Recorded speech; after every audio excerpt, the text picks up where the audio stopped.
Yeah, absolutely excited to have Sam Gellerstein of Snacktime on the podcast today. Man, how have things been going for you? Things have been going great, man. Thank you so much for having me. And things have been busy and crazy as ever. We're in the studio like most days, working on demos and trying to get, you know, more beautiful music out there. But it's a dream, man. Every day is awesome, and we're getting all sorts of crazy bookings for this year, and everything's going really well. Yeah, so we were kind of talking off screen about kind of how the band got started, but I would love, just let's hear the story on the start of Snack Time and how it's kind of progressed through today. Yeah. So actually, we're coming up on the year anniversary of, or sorry, year, the 6 year anniversary of this. Yeah, 6 year Totally feels anniversary. like that. Yeah. It's the 6 year anniversary of the event that I started called Snack Time back before the band was a band. I have a lot of ties to the food and drink world in Philadelphia, and I worked with another chef. Her name is Jen Zavala, and we were doing this event that was going to be highlighting local musicians that maybe were not like the front person of their band. They're more like the side men and side people of the scene, working with chefs that were more like lesser known, like they weren't the head chef of their restaurant. They weren't, so we were doing like collaborative restaurant and band stuff. The first one sold out. It was awesome. And then we planned the next one for the next month. It was gonna be a monthly thing, and then COVID started. So that was the end of snack time in that iteration. So throughout the obviously the pandemic, there wasn't a lot of music going on live. There was lots of like over Zoom jam sessions and people recording on their stuff. And I had done countless amounts of that, but the outdoor dining restrictions started to lift, and then that same chef, Jen, she hit me up to put together some entertainment for to entertain people while they're outside, waiting in line for her food. And we didn't have I didn't have a generator or any means to put power, so I figured the best way would be put together a band with horns. So in the beginning stages of Snack Time, we were sort of this horn band, brass band that would just go out and play a bunch of covers in the streets. So we started there, and then basically we're in the park 2 or 3 days a week just busking, and we were really the only music happening live in Philly because there was no venues open. So we started to draw crowds. It started from 10 people to 20 people. Towards the end, I feel like 300 people were coming to the park to come see us play.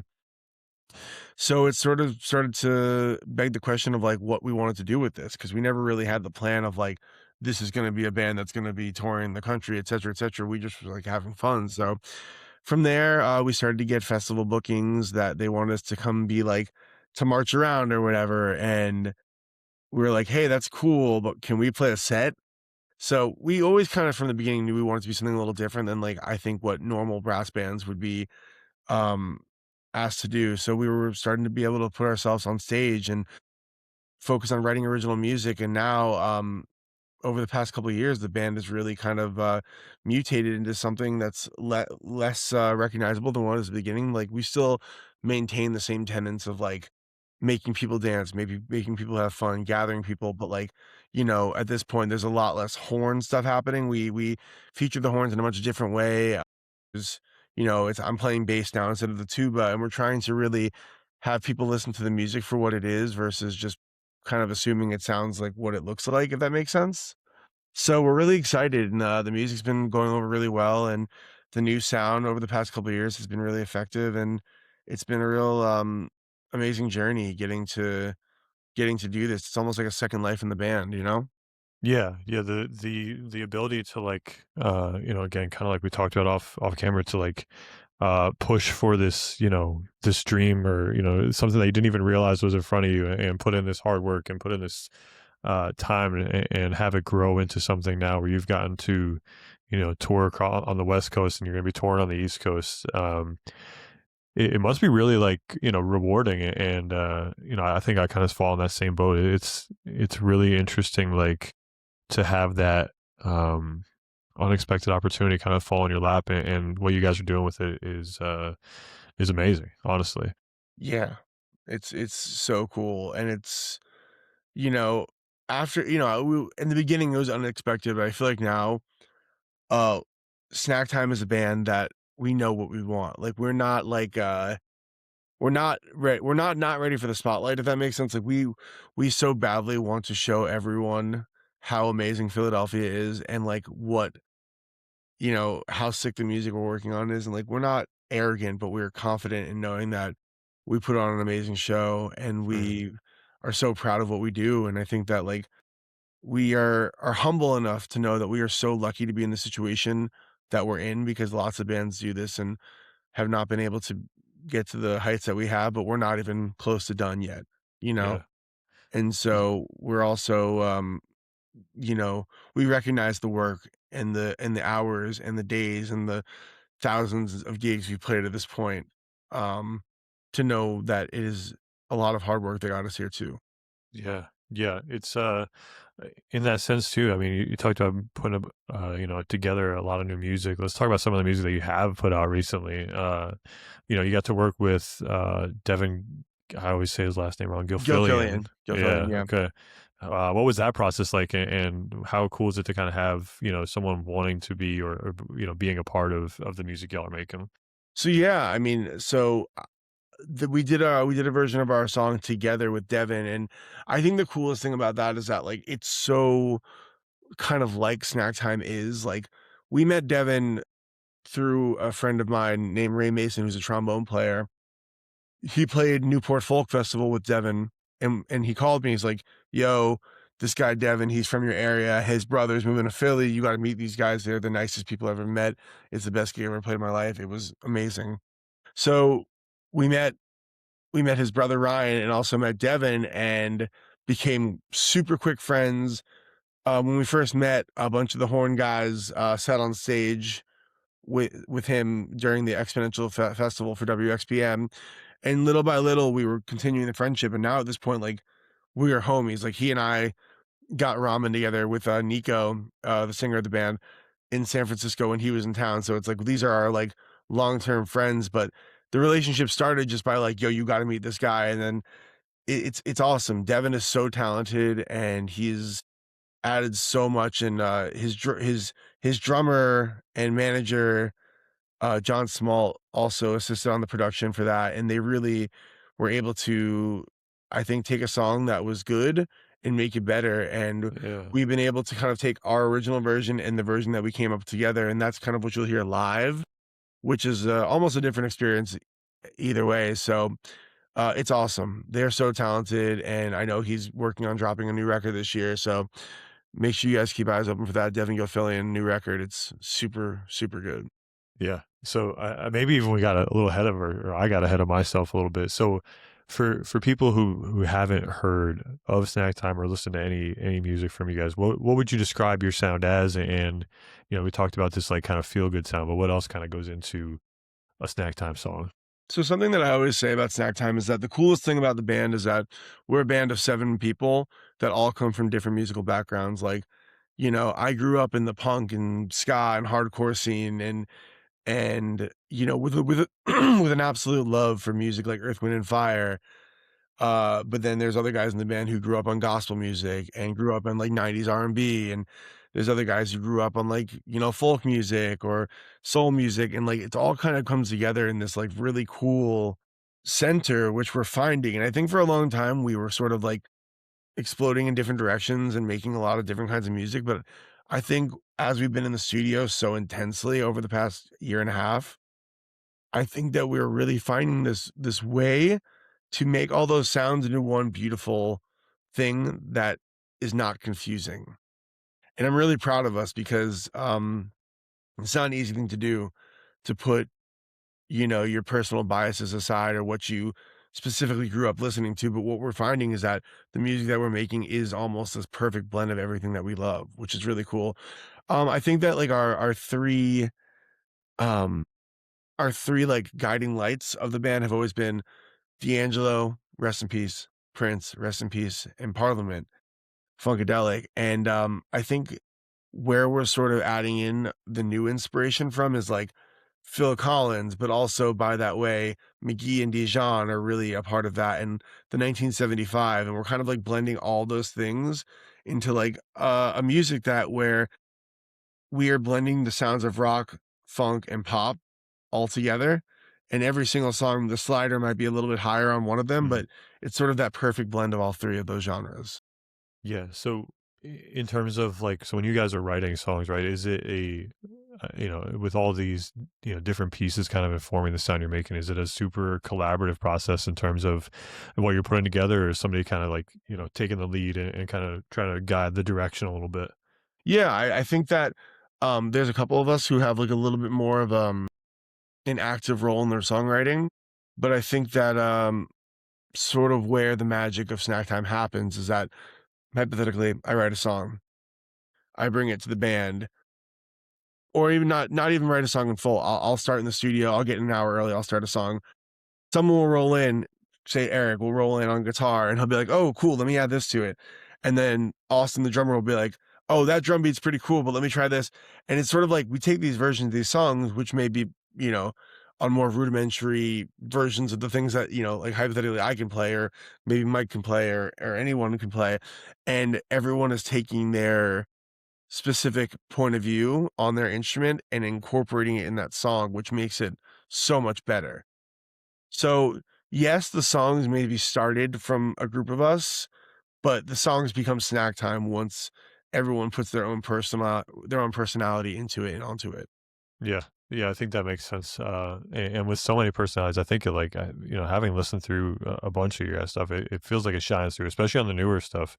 Yeah, Um, we're really proud of those new ones. And there's actually another one coming out at midnight tonight, which will be nice. featured on a new ESPN 30 for 30 documentary called The Philly Special. It's our song called Who's Been Stopping You, which Hmm. is definitely, if we're talking about those three sliders, it's more on the rock funk side, but it's really, really cool. And we were super excited for it to be featured in such a large stage as well. Yeah. It's talking about the Philadelphia Eagles, which Philadelphia sports are big for us. So it's cool. Yeah.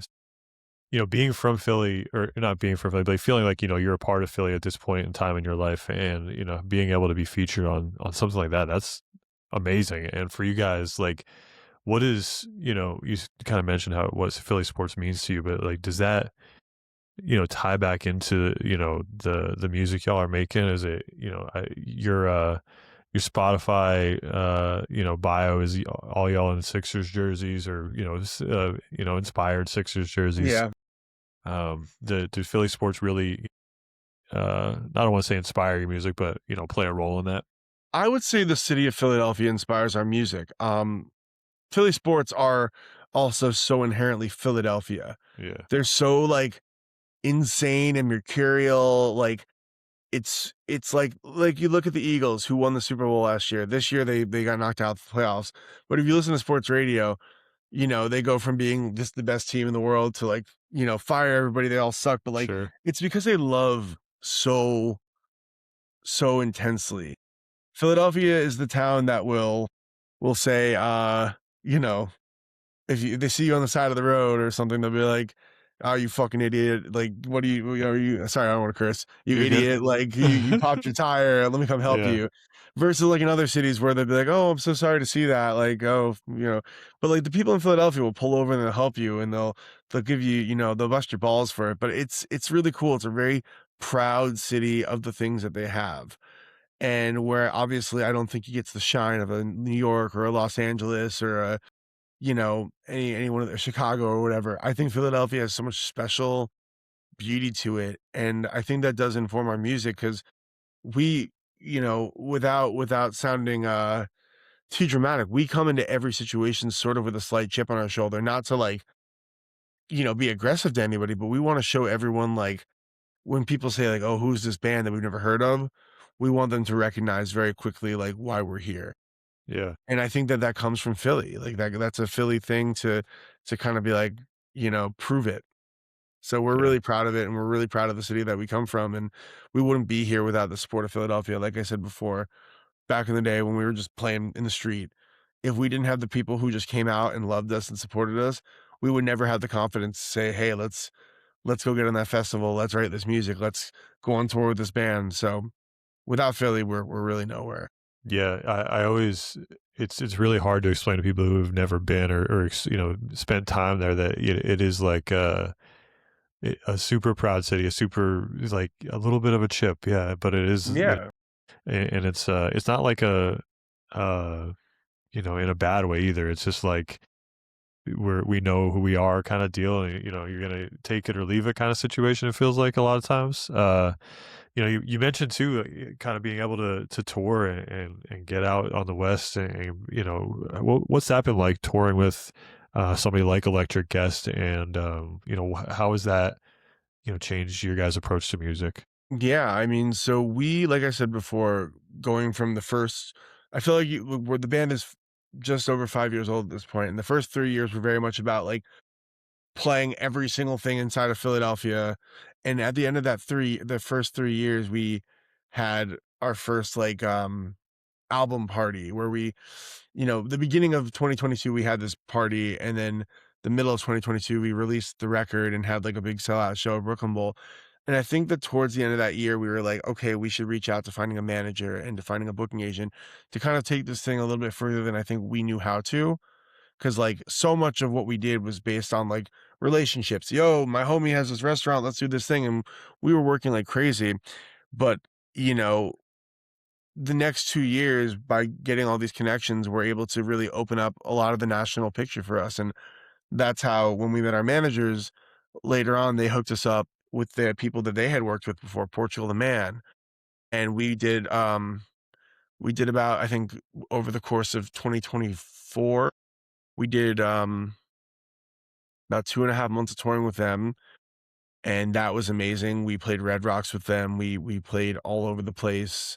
It was magic, and that's where we met Asa from Electric Guests. And I think that as you start getting added to this pool, it gets you more excited. It kind of like, if you want to look at it from a negative way, it kind of the goalpost keeps moving at your what you think success can be, but it also keeps you driven because like there was a time where we were happy to just be anywhere, but now it's like every single time we get to a bigger stage and we're supporting somebody, we're like, well, no, we want to be there now. So it keeps us hungry. It's exciting. It's so crazy to see the world in that way. I do all the driving because I love to drive. And just to see the country through a windshield is so crazy because like you could never really accurately describe what it feels like to be in New Mexico without going there and seeing, like, what it looks like in the middle of New Mexico, or, like, what it's like to drive through these crazy hills in Arizona, and, like, it's amazing. It's a really special thing, especially to do with your people, to do with the people that you started this thing with, and, like, you were glad to be where you were, and just to see the whole world that way is so cool, and, the hunger continues and exponentially grows every day. Yeah, yeah, I feel that the driving and like seeing the country in that kind of way for sure. Like when me and my friend go on a road trip, it feels like every year we tour all the NFL stadiums, That's cool. and I am like the driver, right? So like I could do 10, 12 hours straight and just be cool. So I feel that on a deep level, being able to see the country through a windshield is a interesting way of viewing life, and leaves you this weird time to think and Yeah, understand it things. gets me off And it gets me off my phone. yeah, I right. could be on my phone all day if I getting to be just driving and not being able to be on Instagram or anything like that and just listen to podcasts and books is super helpful for my ADHD riddled brain. So it's actually in a way therapeutic, I think. Yeah, what? So in terms of maybe even with touring with Portugal the Man or with Electric Guests, what's like the biggest thing as a band that you guys have taken away from it? I think the biggest thing from touring that we've sort of learned is how important it feels to be in a band or a community where it's familial. There are some bands that we've gone on tour with, like another cool group we went on tour with, Fist and the Tantrums, another great vibe. Everyone's they have a big like end of the week party where they all grill and barbecue together. It's awesome. And there's another bands that we worked with and play with where it's a little bit more isolated, not in a bad way because people need their space, but like the vibe of being on tour with a band that brings you in, like Portugal the Man, and makes you feel like family, just makes the experience so much better. Because it's really tough to be, especially for us who are chasing the bus and driving 10 hours to go to the venue, to drive 2 hours. It's like going to the venue and it feels like weird and isolation-ish is really not great. So, like, when you get to a when you provide a space to make it feel like home wherever you are, even if it's in another green room, I think that that's really important. To Yeah. always try to have a good time and always try to give yourself some joy every day. And that's like why, me and Ben are in the front seat every day. Whatever city we're in, we try to find the best food they have in that city because if you're going around eating fast food every day and only seeing the insides of chain restaurants and rest stops, it can get dark. So I think providing yourself some joy every day is super important. But also, like I said, on the flip side, finding your time for personal space is very important too, because, you know, it's also hard to be on top of each other. So it's the balance of like communing so you maintain the love for each other, but also giving yourself the space so that time feels special. Yeah. Yeah. And That drink more water than you think. And piss when you have to. Pee when you have to, because facts. I pee at every single opportunity because there's nothing worse than being in the middle of some state where you're like, there's not a rest stop for 126 miles. It's the And worst. like, you can go obviously piss on the side of the road, but then you have to stop and then you're going to be late. Always pee when you have to. Sound road trip advice for sure. In terms of yeah, this balance that you kind of talk about and the familial aspect of it, like how is snack time, like you guys started 6 years ago, not all as strangers, but like how is your family grown, in that space since, like, that snack time family? Have you guys become obviously you become a lot closer, but how has that relationship grown over time? Yeah, I mean, I think this year has been really special for us. There was a slight change up in personnel, and it was a tough time for everybody involved. And I think that with the inclusion of our new singer Nico Bryant, I think it's been great because it was, like I said, a tough time to go through that, but we really got a lot tighter from that situation, because it's hard. It's hard to go day to day, and we see each other. We're not a band that like sees each other only for shows. We are in the studio every single day. We Right. see each other 5, 6 days a week. Like it's a full-time job. So it brought us really tight, and I think that we communicate better than we ever have. We are working better than we ever have, and I think that it's all just a matter of living, learning, and knowing how to communicate with each other. And Hmm. you know, it's funny. I always say this. It's like being in a romantic relationship, except for the part that you obviously aren't doing. Right. But like Right. because you have to really know your partners, and they're all partners in some way. You have to know like what pisses them off, what makes them happy, what makes them crazy, what makes them chill. Like, and I think that understanding how to address everyone and how someone people know what to not do to me, I know what to not do to them, and I think that makes for a much happier place when you know how to work with these people that are your family. It's a really smart thing to do, to really get to Yeah. know these people. Yeah, I think that makes sense for anything. I think when you're spending that kind of time around people, you have to, for it to even be remotely successful, right? So a fun one I usually like to try to get into is, specific to your music taste, right? What are 4 or 5 albums, if you were teaching a music class, what are like 5 albums that would be required listening based off of, that inform like your taste and your uh Yeah. you know No, yeah, that's a good question. I would say in terms of the ones I always go back to, Purple Rain, Prince. I would say D'Angelo's Voodoo. I would say Turnstiles, Nonstop Feeling, Bon Iver, Self-Titled, and maybe Trouble Will Find Me by The National.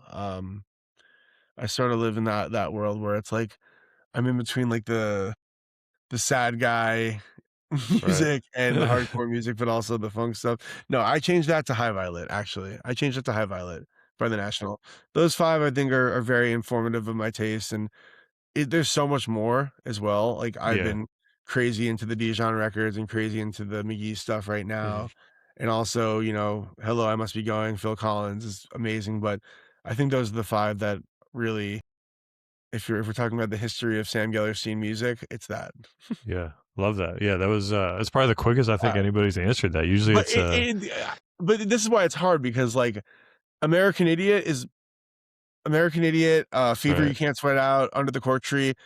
Those records informed everything. Streetlight Manifesto, like, that's why it's hard. It's like Tough. it's easier to skate over the, like, "Oh, yeah, like, I wasn't obsessed with this Streetlight Manifesto record because like, for some reason, I'm, like, trying to, like, hide my ska side even though I'm obviously Yeah. not." But, like, yeah, like, somewhere in the between Streetlight Manifesto is a record that if I'm tired on the road, I will blast that and know every single word, every single horn part. So, yeah, like, those are, I think that's Sam at 32, I gave you those, and I think that Yeah. there's Sam at 18, and it's all over the place. Yeah, I think I answered too fast, but I'm gonna stick with him. You're good. Yeah, you're fine. I think it's tough. It's like it's almost an impossible question because you're right. Like, our music taste changes over time, right? And like albums that we've found, pivotal at age, 15, 16 are not the same albums we find pivotal in our 30s, and it's never going to be that way. It's always going to change. Another big one, Tony Hawk Tony Hawk Pro Skater 2. Crazy There's so soundtrack. much on it, but I remember the first time I heard, Guerrilla Radio, Yeah, Rage Against the Rage Machine, Against the that Machine. freaking and I think Anthrax, Yeah, Public Enemy is on that one yeah. too. So, like, that's a crazy grip of music as well, so. That whole soundtrack is a absolutely insane soundtrack, and to be kind of gifted that as kids, Yeah, man, it really makes me miss the time where, like, I don't know, like, I think about I still play video games and, like, it's so uninvolved with the experience at this point that, like, it's sad because, like, I wanna get snack time in an NHL game, I wanna get snack be time in a Tony sick. Hawk game, Yeah, but it's like, I feel like it's not given the same it's so geared towards just, like, get online and go spend money on everything that, yeah, like, the experience of, like, because we listen to this music because you're playing Madden 2004 and you're in the menus and you're in Tony Hawk and you're skating around, and it's like, that music was so important because they really yeah, picked it, and I feel like now they pick it, but, like, I don't know if it's appreciated the same, and I don't know where I'd be without that experience of having the first time you skate down the ramp in Tony Hawk 1 and you hear Goldfinger by Superman by Goldfinger, and it's like, I feel that in my sick. spine, you know what I Yeah, mean? yeah, yeah. It's like, I mean, she's like, Good Charlotte, the anthem is like Yeah, a song from Madden that I just will always have in my head, and I think maybe the closest thing nowadays that comes to it is like the FIFA soundtracks. Like I feel like yeah, they put that kind of time into that. But you're right. I think it is a lot of an afterthought. But man, if it didn't inform a lot of of my childhood in a lot of ways, yeah. like But I think um, that's cool where you come in now, man, because it's like there's lots of people watching your platform, and yeah, they are now gonna get that opportunity where if there's younger kids who have no idea what those games are or have never played them, like, maybe they'll check it out and maybe look at that same experience, and while it's not the same, I still think there's many ways to discover it. I think it's just a little harder to find. yeah, yeah, I agree. I quick looked up the one of the songs from Pro Skater 2 that I always like, "When Worlds Collide" by Powerman 5000. Like, what a Na song! na na Like, na na, like crazy na. song, Yeah. absolutely crazy song to have on that. Yeah, those soundtracks were, even apart from those ones, like the Madden ones or the NHL ones, those were really fun. I think that's, like I don't know if we're off topic here, but I just wanna talk about it. Like, I was listening to a really cool interview about "Kiss from a Rose," right? By Seal, and that song was dropped, no one cared about it. It was like, whatever, and then Joel Schumacher heard it and was like, "I'm gonna put it in the movie." Didn't make it to the movie, but he liked it so much that he put it in the credits, right? And at this point, how many movie title credits have been, like, gone, like, platinum or whatever, but, like, for some reason in that time, people, like, sat around for the credits, and they heard that, and it went off and, like, changed his life, and I think that's so cool, just, like, because by the time the credit comes along, people are already on their phone looking up Yeah, the ending meanings and whatever, and they're not really sure. listening, but, like, that's so sick. I don't know. Yeah. Yeah, the music placement in like movies and TV shows and documentaries is like an underrated, I think, place for artists to find some traction. And even for you guys, like on the 30 for 30 documentary, I think it's huge to have any type of sync like that. I feel like it matters Yeah, more than people realize. we've had a couple cool ones with Taco Bell as well. Um, and we've had a couple with ESPN, a couple with Taco Bell, and we're always grateful for it. Yeah. So maybe thinking to the entire snack time discography, right? It's not it's still in the works, obviously, but what song maybe off of it are you most proud of? I think that a lot like I have so much love and respect for the old stuff, and I Mhm. think that obviously we wouldn't be having this conversation without us going through that experience of making that music now. But I think that we're so excited about all the new stuff that the newest thing is always the most thing I'm most excited about. I was super happy with how Sunshine came out. I was super happy with how Enough came out. And I think that Who's Been Stopping You? We also have a B-side on that. It's our cover of Fly Like an Eagle, the Steve Miller song. Uh it always just sounds better because we're just always getting better. So the newest thing is always what I'm most excited about. But I would say if there's one song to check out, I would say Enough or Sunshine for sure, and check out our newest Yeah. one, Yeah. which is gonna be great too. Amazing. So we kind of touched on it. I live in music curation, so I always ask to give me a song or a project that you have been into. It doesn't have to be something underrated, but just something Sam's been enjoying. Yeah, I'm gonna take a little I'm gonna take a beat on this one just for a second because I feel like I answered so quickly the last time, You're good. but, a project or okay. I recently got put onto another artist called Nourished by Time. I think he's absolutely amazing, and I'm sure by the time people get to this, he'll be even bigger than he is. But like right now, he's sort of on the smaller side. His music is so dope. His music is so cool. But also like if you haven't listened to Pet Sounds, which sounds like oh everyone's heard Sloop John B, everyone's heard God Only Knows, but listen to that whole record, and that's like I don't know. I don't think you can get better than that. Yeah. Beach Boys Pet Sounds is such an incredible record. Like, it's so perfect, and every single time you listen to it, you catch something else with your ear, and I think that's so interesting that, like, it's not often that an artist is able to create a concept that is pretty fucking strange and also it undeniably some of the best songs I've ever written in American history. Like, Right. you know, this isn't on that record, but you listen to Good Vibrations by the Beach Boys, and that is a weird song. It's strange, it has a ton of key changes, but it's so undeniable in its song that no one has anything to say about it, other than that's a beautiful song, and I think that all artists, if they're able to, find the thing that not only that makes them strange, but also listenable, that's the dream, something that makes Yeah. them different. Yeah, I would say dig more into the music of Brian Wilson, dig into Nourished by Time, and also just, like, in general, if anyone's listening out there, like, don't wait. Don't wait to discover. Like, I feel like it's really easy for a band to be written up by, Pitchfork or, talked about by Rolling Stone, but, like, l go out there and find the music. Find it, make it cool because when I grew up, I was finding all my music on Last FM, which is an old streaming service that would randomly generate you songs. And I've still listened to some of those records that I found, and they weren't big bands, and some of them got huge and some of them didn't, but I think there's something so cool about going and finding the music yourself before it's it's sort of spoon-fed to you. Does that make sense? Yeah, it makes perfect sense. And And I I'm sure think, that's what you do, like, yeah, and that's why you're so successful in what you do is that you find what makes you passionate, and I think that's a special thing. yeah. And I think, especially as you get older, we're both in our 30s. I think it's easy to get complacent about it, right? I think it's easy to, chalk it up like life is insanely busy. I don't have time for this. I don't have time for that. But um, I think it's underrated the amount of joy you could find in finding something that you're truly like into before somebody's like, oh, you should check this out. Like, um, I think it's there's for me especially there's a level of like crazy enjoyment out of finding something that nobody's mentioned before, and that I found on my own, and it's like a weird level of pride that comes with it.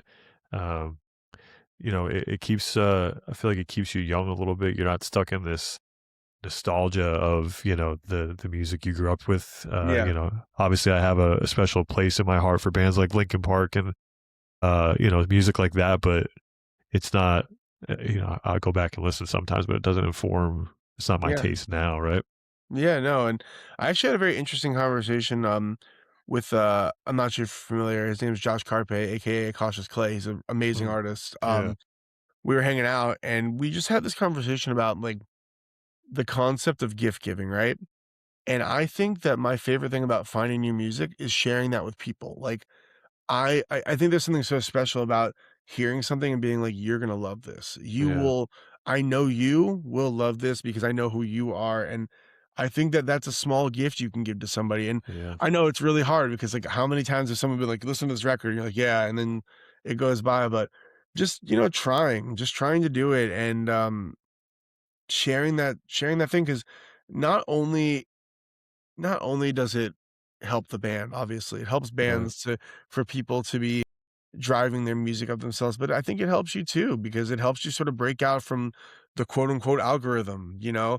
And don't get me wrong, we've benefited from the algorithm and we've sure, whatever, but finding things your own is like the coolest thing. And yeah, I think everyone should feel like a curator of their friend group. And I think that yeah. that makes your life more exciting.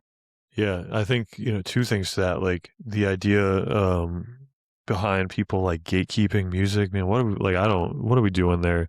You For should want you should want your favorite artist to blow up. You should. Like in every stretch of the imagination. Like I understand ticket prices and stuff and things like that, but if you truly believe in the music that these people are making, you should want them to be something. Um absolutely.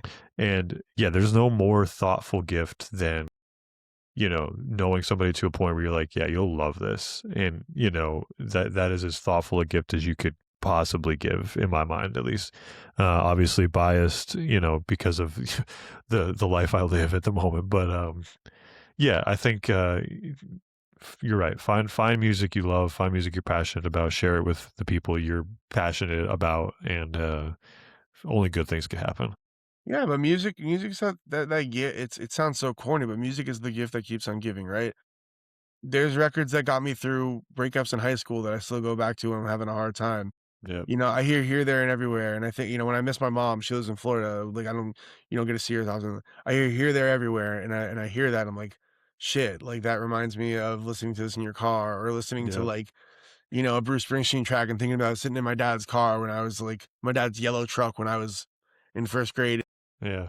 Like, that's something that it's like, you can give somebody this thing that they could hear and potentially could give them perspective on a situation they're having a hard time with, and or giving them a memory of, "Damn, after I heard this song, I met the love of my life," and then you'll always remember that, like, Hmm. because music is encoded in that way, like, there's a reason people like it so much. Yeah. So, Yeah, yeah. you're not wrong at all. There's a countless memories I have tied to specific songs and people, and it's a fun way of uh yeah, just kind of holding on to those things.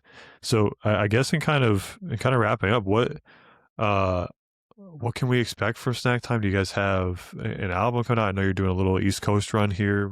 Yeah. What's coming up?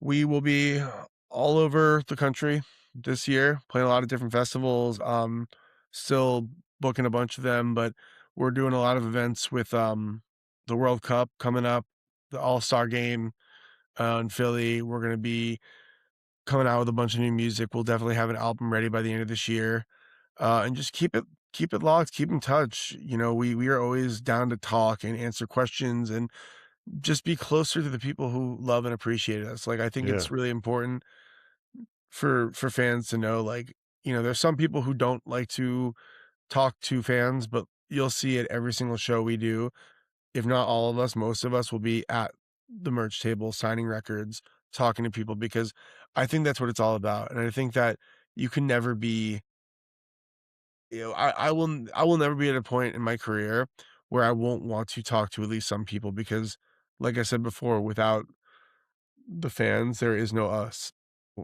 Just keep in touch. We love you. Yeah. Yeah. Amazing. Well, man, I appreciate you taking time out of your day to talk to me. And yeah, I'll definitely have to catch you guys at some point. Yeah, We're dude. close enough. I'm not sure where the closest place to you is. I mean, we actually played in Harrisburg. We played in Harrisburg, which might have been close to you. But if you Yeah. ever want to come to a show, man, hit us up.